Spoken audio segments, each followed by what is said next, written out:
皆さんこんにちは。競馬予想のチャンネル、ヌーの競馬場です。このチャンネルでは独自の予想メソッドを使って主に Win5 の予想および Win5 対象レースの馬券予想を公開しております。今回も独自の期待値グラフを駆使して人気に惑わされない攻めた競馬予想をしていきます。ちなみにこの予想は AI 予想ではありません。人間の予想です。ヌーの競馬場をご覧いただき、皆さんの的中に近づけたらと思います。それでは今日も一緒に競馬予想を楽しみましょう。さて、まずはヌーの競馬場独自の期待値グラフについて簡単にご説明します。出走馬のさまざまな要素を独自の予想メソッドに基づき分析しています。そしてこのデータをもとにグラフ化して期待値の高い馬を推奨候補として残します。その中から二重丸、丸、黒三角と抑え評価の馬を2頭、さらに Win5 の推奨馬をご紹介いたします。これが各馬の期待値グラフです。下から上に向かって期待値がぐんぐん上がっていきます。この赤い点線より上が1着の期待値が高い馬になります。丸印は今回と同じ距離の印になります。今回予想するレースは2024年6月23日の宝塚記念を含む Win5 が対象になっている5つのレースです。それでは予想に移りましょう。はじめに予想するレースは東京競馬場10レースダート 1600m Win5 対象1レース目です。このレースは逃げや先行馬に有利なレース傾向です。これが出走馬の期待値グラフになります。1着ゾーンを超えている子はプラービの前走だけですね。後の子はまだ一度も1着ゾーンには届いていません。もうちょっと下の方を見てみます。全体的に1着ゾーンより少し下の方で固まっている印象です。一番下まで見てみます。下の方を推移し続けている子がいました。これはラフストリーム、うなぎ登り、里のアポロン、ワイドアラジンです。この4頭はこの時点で消しでいきたいと思います。それではここから今回厳しいと思った子たちを一気に消して推奨候補の子だけを残したいと思います。はい、これで推奨候補として6頭になりました。それではここからは私がこのレースの予想を発表したいと思います。このレースの二重丸評価はプラービになります。この馬は前走の期待値がこのメンバーの中でトップに来ています。しかもその前走は今回と同じ舞台で出せています。ずっと 1800m 戦を使ってましたが、前走はデビュー2戦目ぶりの2回目の 1600m 戦で距離適正を見せたと思います。今回は金妙もその前走から2キロ減る点もプラスですし、同距離同舞台の2戦目という点でも好材料です。レース感覚も問題ありませんし、ここは3勝クラスの初戦にはなりますが、いきなり3勝クラス突破も十分あり得ると判断して、ここはこのプラービが二重丸評価になります。次に丸評価はカセノミオになります。この馬はまだ1着ゾーンには届いていませんが、他の馬と比較しても上の位置にいますし、かなり安定した推移をしています。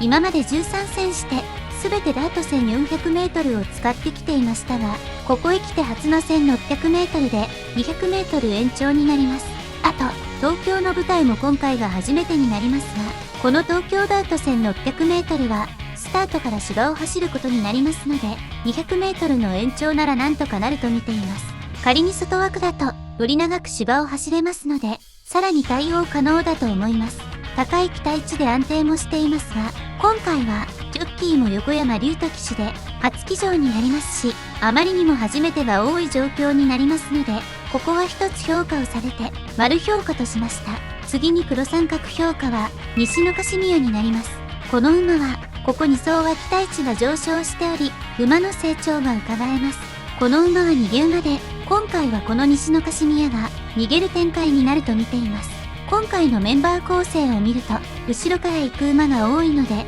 逃げ馬には展開が有利に働く可能性があります。まだ1着ゾーンには届いていませんが、金走で上昇中ですし、今回は重馬場を想定していますし、芝発走の舞台でもあるので、今回 200m の延長になりますが、ある程度対応できると見ています。なので以上の点から、ここはこの西のカシミヤが黒三角評価になります。抑え評価はジョディーズマロンとリバートルーになります。ジョディーズマロンは金4走で見ると2走前以外の3走は全て同部隊でのものです。2走前は部隊も違いますので、度外視すると1着ゾーンには届いていませんが、高めの位置には来ています。ただこの馬は後ろからの競馬をするタイプなので、今回の客室には向いていません。あと、馬場が渋った条件でもあまり好走できていませんので、その点でも評価は落ちますが、他の馬と比べると高めの期待値にはいますので、ここは抑え評価としました。もう一頭のリバートゥルーは、期待値としては少し低めの位置で推移しています。客室を見ても追い込み馬なので、今回の客室も向いていません。ただこの馬は道割の適性がかなり高く、今までの道割での成績は3001で、勝率連帯率とともに 75% もあります。金4走の期待値は全て両馬場でのものなので、ここで上昇する可能性は高いと見ています。現状の期待値は低めですし、客室も向いていませんが、この道割適性を評価して抑え評価としました。以上が東京10レースの期待値評価になります。それじゃあ馬名と人気をまとめてもらいましょう。それでは東京競馬場10レースの予想をまとめます。抑え評価、ジョリーズマロン、現在5番人気、リバートゥルー、現在8番人気、黒三角評価、西のカシミヤ、現在4番人気、丸評価、カセノミオ、現在1番人気、二重丸評価、フラービ、現在3番人気。ここまでが予想の印になります。続いて B5 バー候補の馬名を見ていきます。 B5 バー候補、ここはフラービ、カセノミオ、オモババ適性を評価してリバートゥルーの3頭で勝負します。以上が東京10レースの予想になります。次に予想するレースは京都競馬場10レースダート 1400m ビーン5対象2レース目です。このレースは差しがよく決まるレース傾向です。これが出走馬の期待値グラフになります。1着ゾーンを超えている子も何頭かいるし、その下にも密集してるから混戦しそうな印象です。もうちょっと下を見てみます。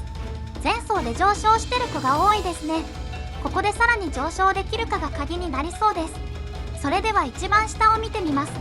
だいぶ下に1頭いましたね。これはマナスです。この子は消しでいきます。それではここからもっと絞っていって推奨候補の子だけを残したいと思います。はい、これで推奨候補として6頭が残りました。それではここからこのレースの予想を発表したいと思います。このレースの二重丸評価はライツフォルになります。この馬の2走前の期待値がかなり高く、1着ゾーンも超えてますし、全頭の中で一番高い期待値をマークしています。しかもその時は今回と同部隊でのものです。馬場状態もやや重だったので、道割の適性も高いことがわかります。今までの道割の成績を見ても、2200で、勝率 50%、連帯率 100% と、かなり適性が高いことがわかりますので、今回の馬場状態は、かなり条件が向くと判断できます。前走は、かなり落としていますが、これは一気に 400m 延長して、1800m 戦だったことが落とした要因だと思われますので、度外視できると思います。そこからしっかり間隔も空いていますし、今回は2走前と同部隊に戻りますので、ここで巻き返す可能性は高いと見ています。なのでこの道割適性の高さと2走前の同部隊での期待値の高さから、ここはこのライツフォルが二重丸評価になります。次に丸評価はグッドウッドガイになります。この馬は1着ゾーンには届いていませんが、他の馬に比べて期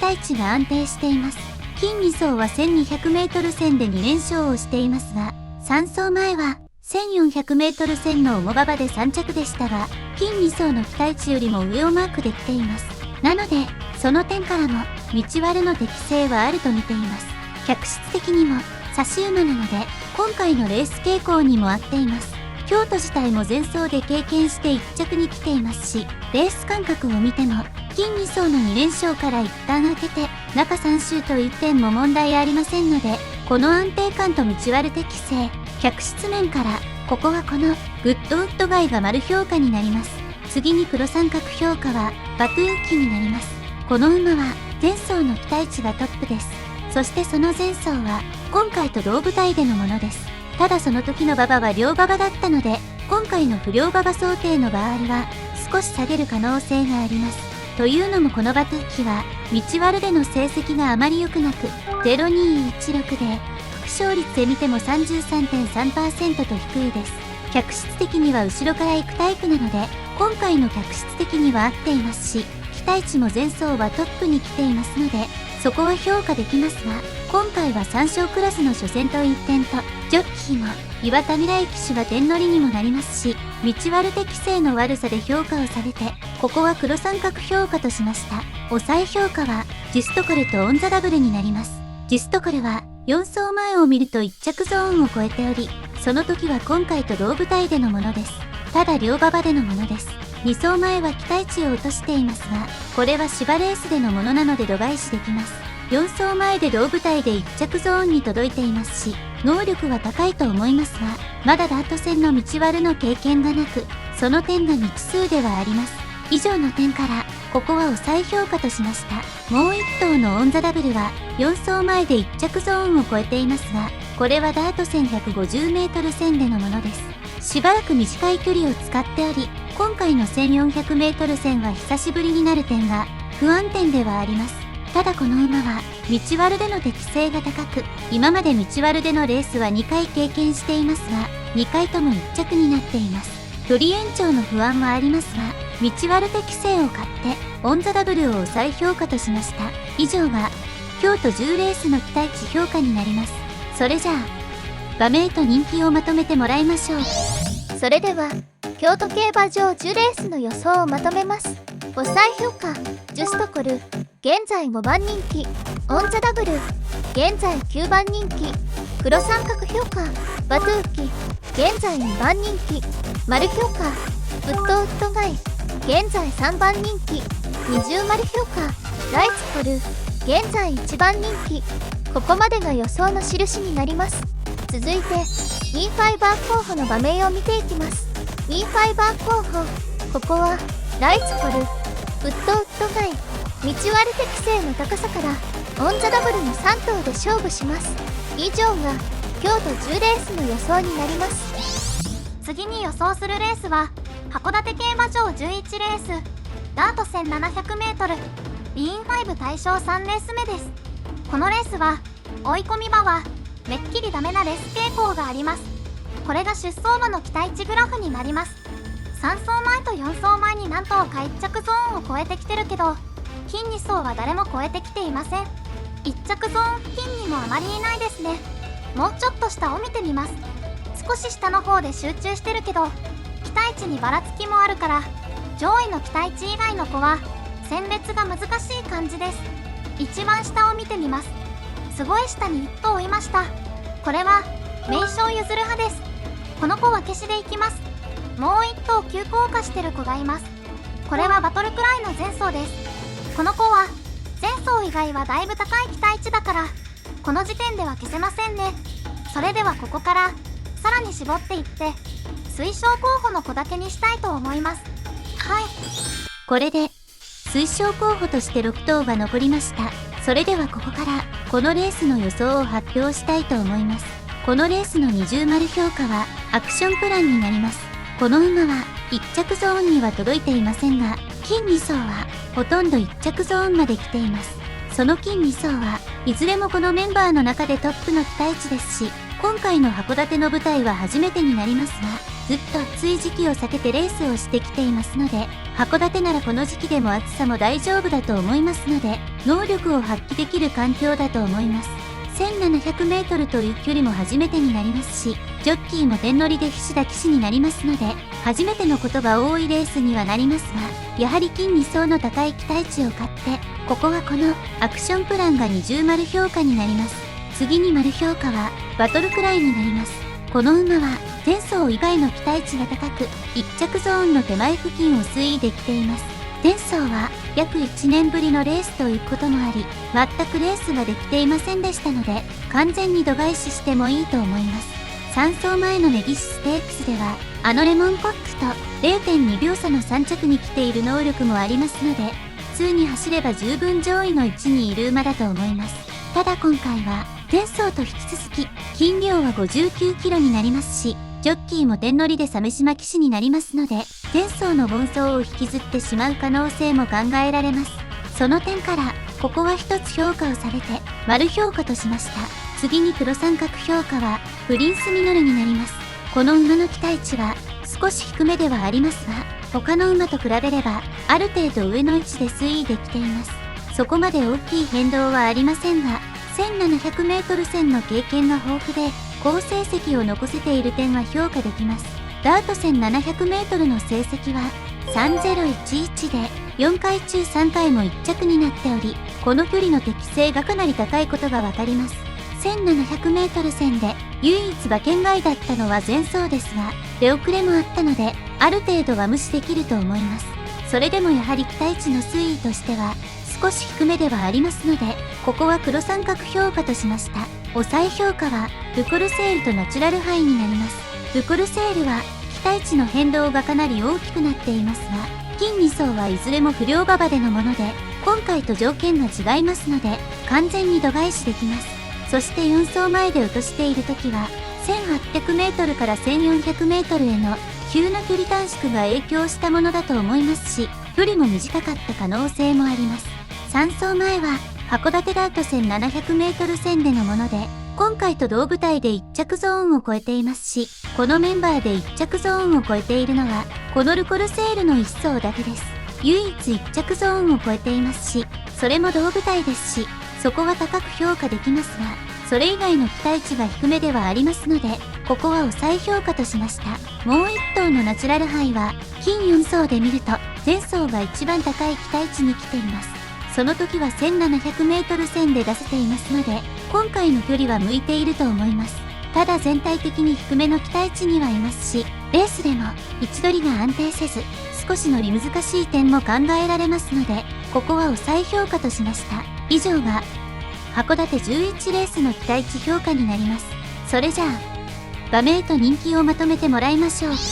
それでは函館競馬場11レースの予想をまとめます。抑え評価ルコルセール現在5番人気、ナチュラルハイ現在6番人気、黒三角評価プリンスミノル現在3番人気、丸評価バトルクライ現在4番人気、二重丸評価アクションプラン現在1番人気。ここまでが予想の印になります。続いて B5 番候補の馬名を見ていきます。 B5 番候補、ここはアクションプランバトルクライ 1700m の適正の高さから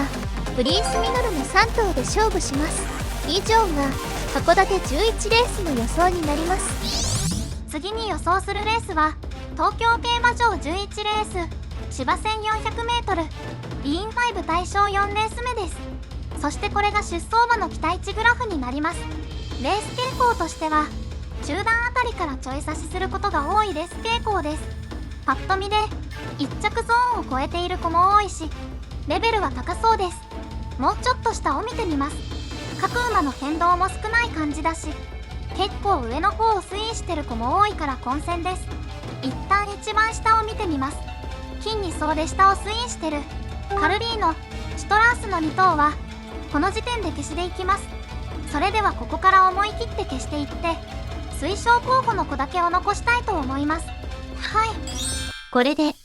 推奨候補として6頭になりました。それではここからこのレースの予想を発表したいと思います。このレースの二重丸評価はルミエールノワルになります。この馬は金2走の期待値がかなり高く、2走とも1着ゾーンを超えてますし、いずれも今回と同舞台で叩き出しています。同舞台で2回も1着ゾーンを超えているのはこのリミエールノワルだけですし、芝 1400m 戦に切り替えてからは4戦3勝と距離適正の高さも証明できています。先行客室も今回のレース傾向にぴったりですし、4走前ではやや重で1着にもなっていますし、期待値も高い位置なので道割も問題ないと思います。なのでここはこのルミエールノワルが二重丸評価になります。次に丸評価はサトノペルセッスになります。この馬は3走前と4走前は全く評価できる期待値ではありませんが、金2走で一気に上昇して2走とも1着ゾーンを超える位置まで押し上げています。その2走とも同距離なので今回の距離適性は高いと判断できます。斤量も58キロから55キロと3キロも減りますし、筋量の恩恵も大きいと思われます。血統面から見ても、ディープインパクト3区で、このレースの相性もいいですし、前走の期待値は、このメンバーの中でもトップです。ただ、今回の東京の舞台は、過去に一度走って10着に敗れてますので、そこは不安定ではありますが、今の勢いと期待値の高さから、ここはこの、サトノペルセウスは丸評価になります。次に黒三角評価は、名称チタンになります。この馬は、去年、このパラダイスステークスの2着馬です。なのでこの舞台適性は証明済みです。そして期待値の推移も、どんどん上昇してきており、前走は1着ゾーンの手前まで来ています。この推移の上昇度から見ても、ここで適性の高い今回の舞台なら、さらに上昇しそうですが、去年は楽に逃げた展開で2着になりましたが、今回は他にも逃げそうな馬もいますので、去年より展開は厳しい可能性があります。現在7歳ですが、それでもこの高い期待値ですし、去年の2着馬なので、その点を評価して、ここは黒三角評価としました。抑え評価は、ロジリオンとオーキッドロマンスになります。ロジリオンは、現在3歳で、前走の NHK マイルカップでは、アスコリキチェーノと 0.1 秒差の3着まで詰め寄った馬です。3歳馬の中では、かなり上位の能力を持っていることがわかります。ただ、このレースの期待値としては、1着ゾーンに届いていませんし、前走の NHK マイルカップの時でも届いていません。あとこのレースは、3歳馬の成績があまり良くなく、子が混合戦になると、軽い筋量でも、まだ子馬には能力が足りていないことが多くあります。あとこのレースに対して、明治仕上げをしていない可能性も高いので、3歳馬の凡走もひときわ目立つレースです。現状ではそこまで期待値も高くはありませんので、ロジリオンを抑え評価としました。もう1頭のオーキッドロマンスは、金3層は1着ゾーンの下あたりをほぼまっすぐ推移しています。もしかするとこの馬が逃げる可能性があり、仮にこの馬が逃げる展開になると、期待値も高めですので、1着はないとしても、逃げ残る可能性は十分あります。ただこの馬も、先ほどのロジリオンと同様に3歳馬なので、明治仕上げではないと思いますが、前走は10着と凡走していますので、その分、ここはある程度仕上げてくる可能性はあります。高めの期待値で安定もしていますので、前走からの巻き返しからの上昇に期待して、ここは抑え評価としました。以上が、東京11レースの期待値評価になります。それじゃあ、馬名と人気をまとめてもらいましょう。それでは東京競馬場11レースの予想をまとめます。抑え評価ロジリオン、現在1番人気オーキッドロマンス、現在12番人気黒三角評価名称チタン、現在8番人気丸評価サトノペルセウス、現在11番人気二重丸評価ユミエルノワル、現在2番人気。ここまでが予想の印になります。続いて B5 バー候補の馬名を見ていきます。 B5 バー候補、ここはユミエルノワル1頭で勝負します。以上が東京11レースの予想になります。最後に予想するレースは京都競馬場11レース芝 2200m リーン5対象5レース目宝塚記念 G1 です。このレースはずっと阪神で行われてきたけど、今年は2006年ぶりで4回目の京都開催です。だから期待値の算出は京都芝 2200m を元に算出しました。そしてこれが出走馬の期待値グラフになります。このレースは先行馬に有利なレース傾向があります。問題は馬場状態だけど、重馬場を想定してます。1着ゾーンを超えてる子もいるけど、4走前のプラダリアの期待値がすごい高いですね。これは京都大賞典で1着だった時のものです。もうちょっと下を見てみます。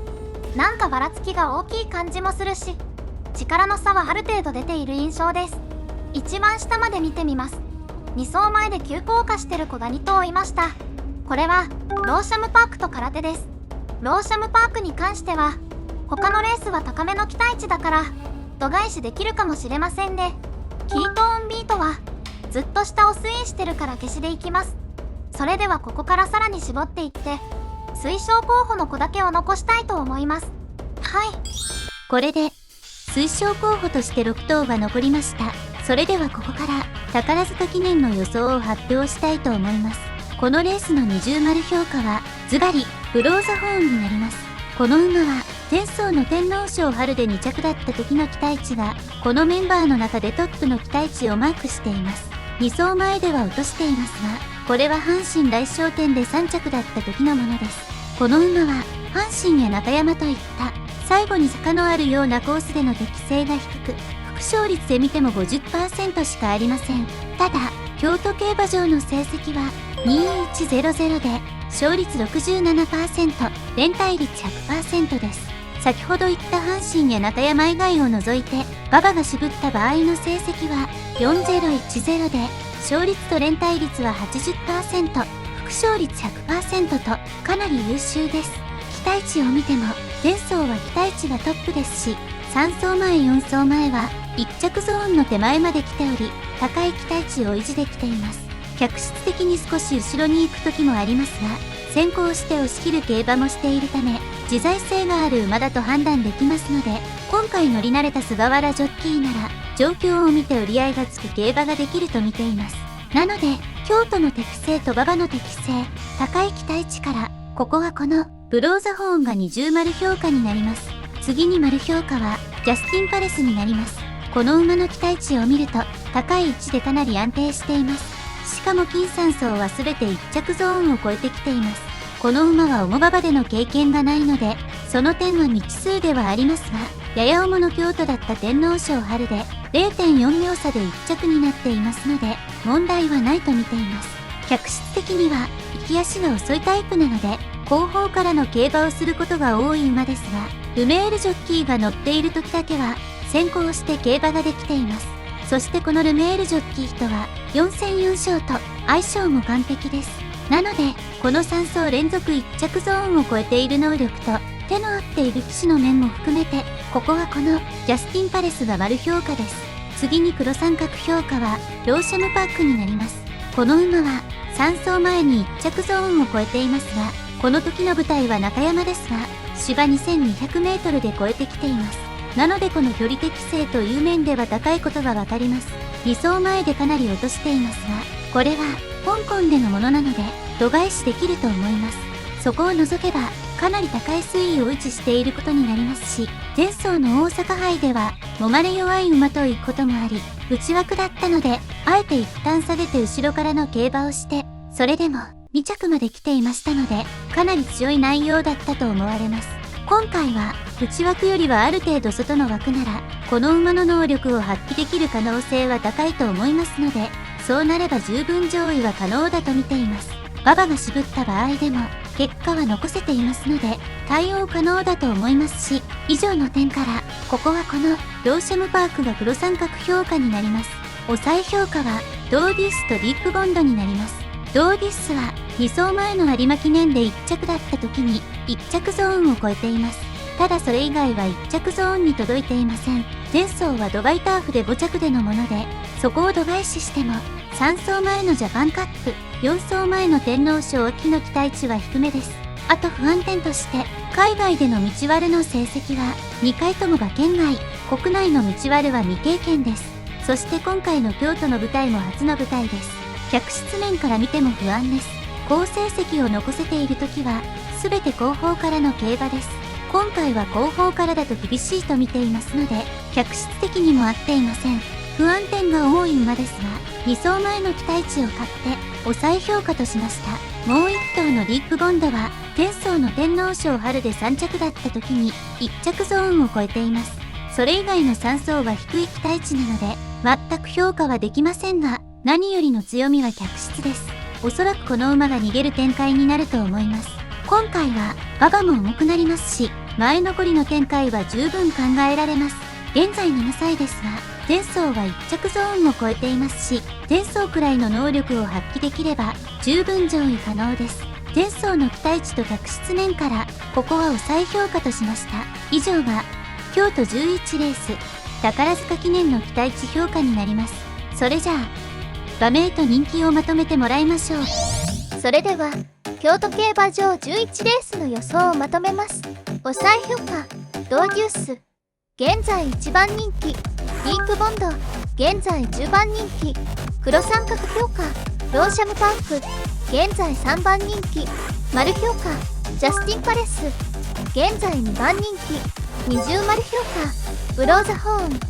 現在5番人気。ここまでが予想の印になります。続いてインファイバー候補の場面を見ていきます。インファイバー候補、ここはブローザホーン、ジャスティンパレスの2頭で勝負します。以上が京都11レース宝塚記念の予想になります。以上が今回の予想になります。もちろん競馬は予測不能な要素も多く含まれていますので、必ずしも的中するものとは限りません。それでも私たち独自の予想メソッドに基づいて厳選された馬たちですので、ぜひ参考にしていただければと思います。今後もヌーの競馬場から予想を配信していきますので、ぜひチャンネル登録といいねの評価をいただけたら幸いです。ご視聴いただき誠にありがとうございました。次回の予想もお楽しみに。